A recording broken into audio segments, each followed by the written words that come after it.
Good morning students, welcome back. आज हम part 2 वारिस कौन कहानी को कंटिन्यू करेंगे। लास्ट पीरियड में हमने ये कहानी शुरू की थी। पहले कहानी के उस पार्ट को हम रिवाइज कर लेते हैं। लास्ट पीरियड में हमने एक राजा था से लेकर ढेर सारा गेहूँ तैयार हो गया, यहाँ तक हमने कहानी पढ़ी थी। तो हम पहले उसको ही रिवाइज कर लेते हैं, फिर हम आगे कंटिन्यू करेंगे। ओके। एक राजा था, उसके 4 बेटियां थीं। राजा चाहते थे कि वह अपनी चारों बेटियों में से जो सबसे ज़्यादा बुद्धिमान होशियार होगी उसे वह अपने राज्य का उत्तराधिकारी बना देंगे।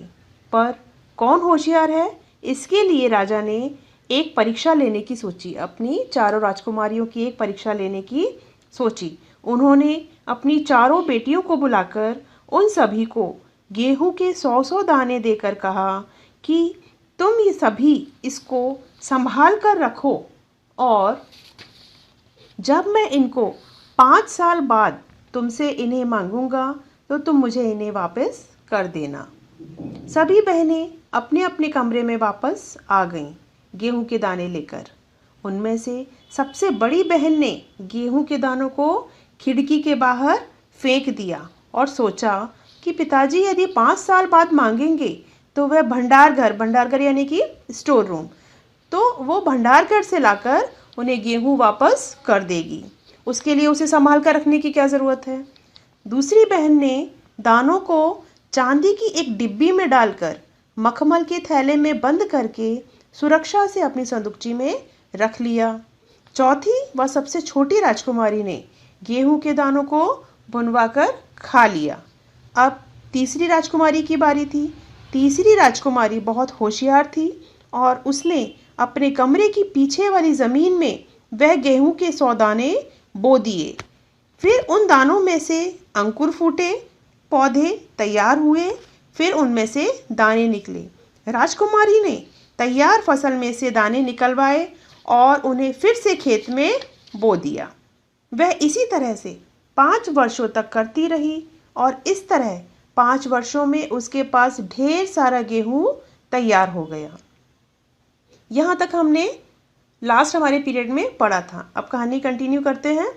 5 साल बाद राजा ने फिर से चारों बहनों को अपने पास बुलाया और पूछा, जो गेहूं के दाने मैंने तुम सभी को 5 साल पहले दिए थे वह कहाँ है, मुझे दिखाओ।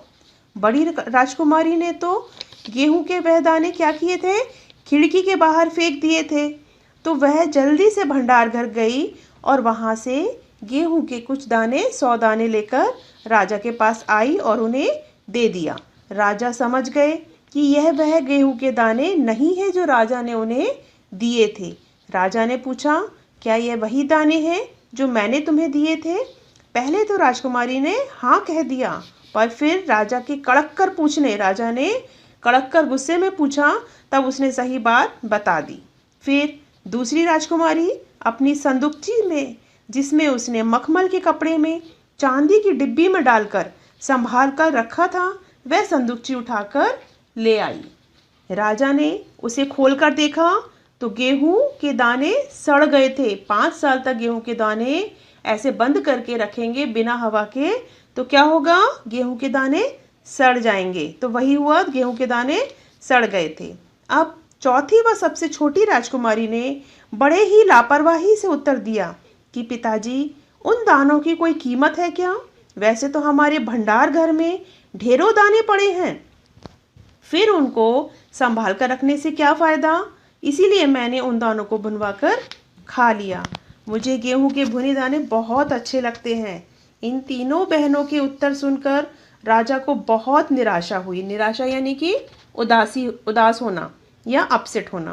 अब राजा को केवल अपनी तीसरी बेटी से ही थोड़ी सी उम्मीद थी। उम्मीद यानी कि होप या आशा। तीसरी राजकुमारी ने कहा कि मैं इसका उत्तर आपको आज नहीं दूंगी, क्योंकि इसके लिए आपको वहाँ से दूर जाना पड़ेगा और मैं वहाँ आपको कल ले चलूँगी। दूसरे दिन तीसरी राजकुमारी राजा के पास आई और अपने पिताजी को साथ चलने को कहा कि आइए पिताजी, मैं आपको दिखाती हूँ गेहूं के वह दाने कहाँ हैं। राजा और उसकी तीसरी राजकुमारी रथ पर सवार हो गए और रथ महल नगर पार करके खेत की तरफ चलने लगा। राजा को कुछ समझ में नहीं आ रहा था कि वह उनको इतनी दूर क्यों ले जा रही है और कहाँ ले जा रही है। राजा ने पूछा कि तुम इन दानों के लिए मुझे कहाँ कहाँ चक्कर लगवाओगी यानी कि घूमना या जगह जगह घूमना। तब तक रथ एक हरे भरे से खेत के सामने आकर रुक गया। राजा ने देखा कि गेहूं की फसल से खेत लहला रही थी। खेत में गेहूं की बालियां यानी कि फसल यानी गेहूं ज्वार बाजरे आदि के पौधों के जो आगे वाला भाग रहता है जिस पर कि दाने लगे होते हैं उसको बालियां कहते हैं। तो गेहूं की बालियां हवा में झूम रही थी। राजा को कुछ समझ में नहीं आया कि वो उसको इस खेत में क्यों लेकर आई है। उन्होंने हैरानी से राजकुमारी की ओर देखा और पूछा कि यह क्या है, तुम मुझे यहाँ क्यों लाई हो। राजकुमारी ने कहा, पिताजी, जो आपने मुझे गेहूं के 100 दाने दिए थे, यह वही दाने हैं जो आज लाखों लाख दानों के रूप में आपके सामने इन हरे भरे खेतों में लहलहा रहे हैं। मैंने उन 100 दानों को खेत में बो दिया था और हर वर्ष उन तैयार फसल में से दाने निकलवा कर मैं उनको फिर से बो देती थी।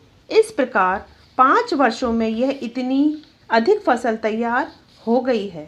यह सुनकर राजा की खुशी का ठिकाना ना रहा। राजा बहुत खुश हुआ और अपनी तीसरी राजकुमारी को उसने गले से लगा लिया। गले से लगा लेना यानी कि प्यार से मिलना। और राजकुमारी से कहा, अब मैं निश्चिंत हो गया कि मेरे बाद तुम इस राज्य का अच्छे से ख्याल रखोगी। जिस प्रकार तुमने गेहूं के इन 100 दानों का सही उपयोग करके सही समय पर अपनी समझ बूझ का उपयोग करके इतनी अधिक फसल तैयार की है, उसी प्रकार तुम मेरे इस राज्य को भी अच्छी तरीके से संभाल कर रखोगी। राजा ने कहा, तुम ही मेरे राज्य की सच्ची उत्तराधिकारी यानी वारिस हो।